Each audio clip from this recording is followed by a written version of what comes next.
It's expired. The gentlelady is recognized. Thank you. I seek unanimous consent to introduce into the record the research that Representative Kamlager-Dove and I referenced concerning the threat of right-wing domestic terrorism, which the Department of Justice scrubbed from its website in September. Without objection, the gentlelady from Thank Texas you. is recognized. Thank you so much, Mr. Chairman. And to be clear, I'm not going to ask any questions of this witness because this witness has revealed that she has no intentions of answering questions. But instead, I'm going to ask some very basic questions really quickly of my colleague, Becca Ballant, if she will answer right or wrong, raping children. Wrong. Right or wrong, killing random citizens.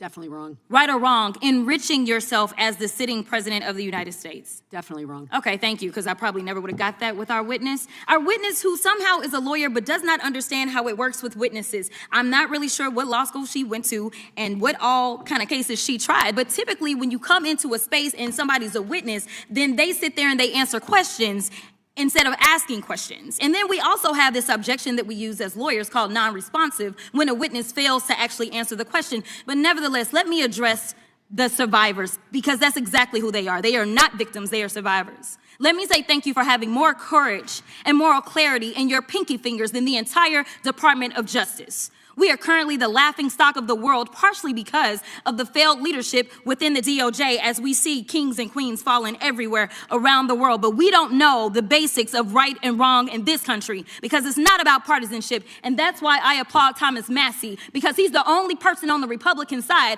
that has a backbone and knows how to stand up to corruption. But nevertheless, let me keep going. My Democratic colleagues have been attacked this entire committee hearing. They have been lied on, and frankly, the American people weren't looking for that. They were looking for answers about the corruption that they see coming from this administration. In the written testimony of this witness, of this particular witness, she stated that when she took office, she had two main goals. The first was to end the weaponization of justice, and second, to return the department to its core mission. Not only have you lied about both, you've intentionally done the exact opposite. You're spending more taxpayer resources arresting journalists than you are prosecuting pedophiles and creeps. In fact, your boss, the President of the United States, stated that this administration, quote, took the freedom of speech away. And at your direction, DOJ has arrested Don Lemon and Georgia Fort. And I might add that y'all actually had a judge that rejected y'all for trying to arrest Don Lemon before, just like the grand jury rejected y'all as it relates to Senator Kelly, just like a grand jury rejected y'all as it relates to Senator Slotkin, just like the case against Tish James was dismissed and the case against Mr. Comey was dismissed. I completely don't get how it is that you're sitting at the top of DOJ because you don't seem to be good at your job. You're spending more taxpayer resources arresting these journalists. In fact, we know after Georgia Fort and Don Lemon were arrested, we know that there were homes of journalists that were raided. We know that threatened prosecution against students protesting your actions and forced tech companies to remove apps used to track ISIS activities. But let's circle back to you protecting pedophiles and creeps, because I want to talk about the president and his possible involvement with Jeffrey Epstein. Now, I don't know what the president might have done with Jeffrey Epstein, but unlike this administration, I believe that facts matter, so let's talk about the facts. Fact number one, Donald Trump is one of the most named people in the Epstein files. At least 5,000 files contains more than 38,000 references to Trump, his wife, or Mar-a-Lago. Fact number two, Jeffrey Epstein and Ghislaine Maxwell made young girls available to Trump on multiple occasions. For example, according to this file, Ghislaine Maxwell presented a young girl to President Trump who spent more than 20 minutes apparently flirting with her. Here's another example. This shows notes from FBI investigators that describe Jeffrey Epstein transporting a victim to Mar-a-Lago to meet with President Trump, where he bragged to Trump that, quote, this is a good one. Now, I'm not saying that the president is a pedophile, but there is a lot of evidence in these files that suggests that he's very close friends with a lot of men who are pedophiles. What's crazy about all of this is just that this is a big cover-up, and this administration is engaged in it. In fact, this administration is complicit.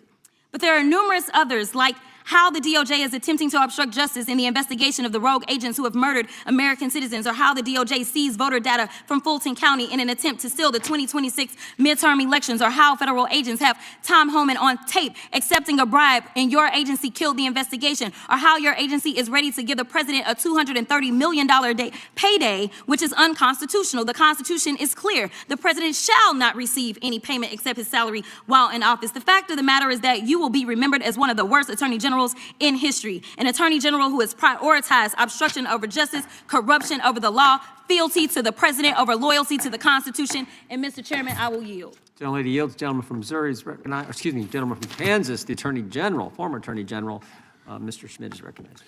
Thank you, Mr. Chairman, and General Bondi, thanks for being here. Did you have anything you wanted to say before we talk? I do. Thank you, Congressman. Thank you, my friend, for many years. I find it interesting that she didn't even want to try, Congresswoman Crockett, to ask any questions because she certainly did not condemn her leader, Hakeem Jeffries, for taking money from Jeffrey Epstein after Epstein was convicted. And I will be brief to give you your time, Congressman. This is what she didn't want to talk about. Texas, from Cuba, convicted, homicide, arson, weapon offense. Convicted. You know, So what we Estrada, talking about? Convict some of these convicted, perpetrators that homicide. rape these women that are Chairman, sitting time behind belongs- you time that belongs you to the refuse gentleman to even from acknowledge Kansas. they are here. Time belongs to the Texas. gentleman from Kansas. Mr. Chairman, could I have a few seconds You back bet, to make you up bet. for the yelling? Thank you. General, did you have anything Congress. further to say? Texas, convicted of homicide. Cecil Joseph from Dominican Republic. Texas, convicted for kidnapping, rape. Khalid Khan from Afghanistan.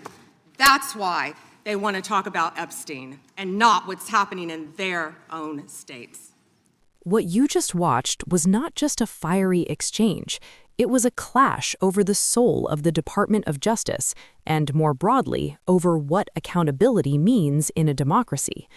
Representative Jasmine Crockett made a deliberate choice at the beginning of her time. She said she wouldn't ask the Attorney General questions because, in her view, the witness had shown no intention of answering them directly. That decision itself was a statement. Oversight hearings are supposed to function as a check on executive power. When members of Congress believe questions won't be answered in good faith, frustration boils over. What we saw was that frustration expressed in its rawest form. But beneath the rhetoric, there are deeper issues worth unpacking carefully. Crockett began with a series of simple moral questions directed at a colleague. Is raping children wrong? Is killing random citizens wrong? Is enriching yourself as a sitting president wrong? Those weren't random. They were an attempt,